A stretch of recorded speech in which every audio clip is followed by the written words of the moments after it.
Mr. President, when you stood here last Thursday and gave your SONA speech, out of everything that you said, there were 12 words that marked dramatic change in government policy, and they were, we all know that government does not create jobs, businesses create jobs.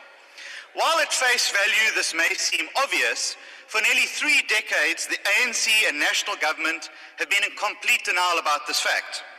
COSATU and the SACP have been hysterical in their response to this point in your speech, and it's harder to tell what the ANC thinks about it, although I suspect the shock etched on the face of your MPs and their muted applause suggests they don't quite buy into the idea.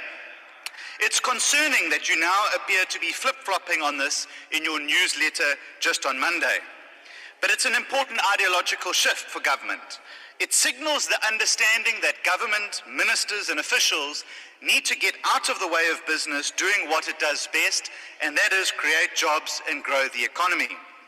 There is more evidence of this in your appointment of a new red tape reduction czar in the form of respected businessman Sipho Nkosi.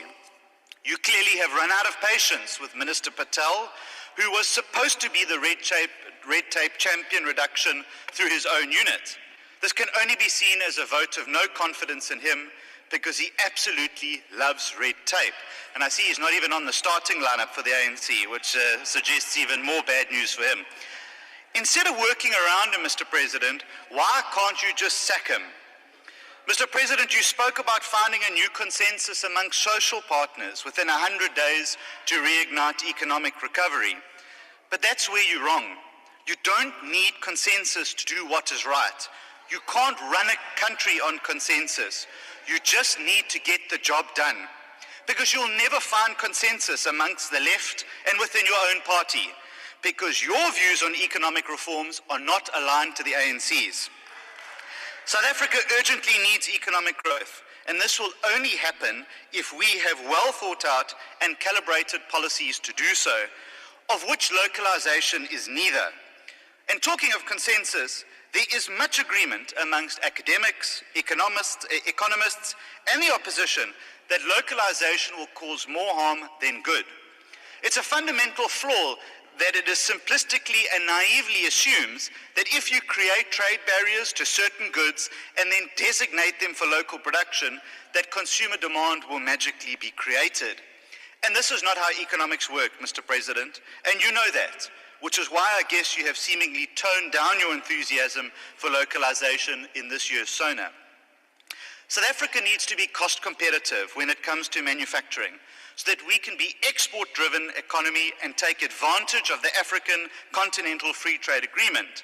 But if we're going to be a protectionist economy, then we're only going to damage our ability to export to Africa and the world.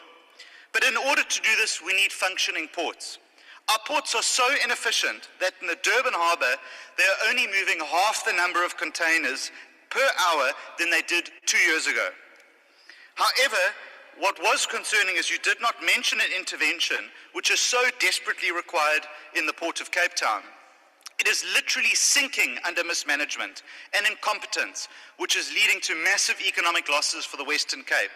Your urgent intervention is needed.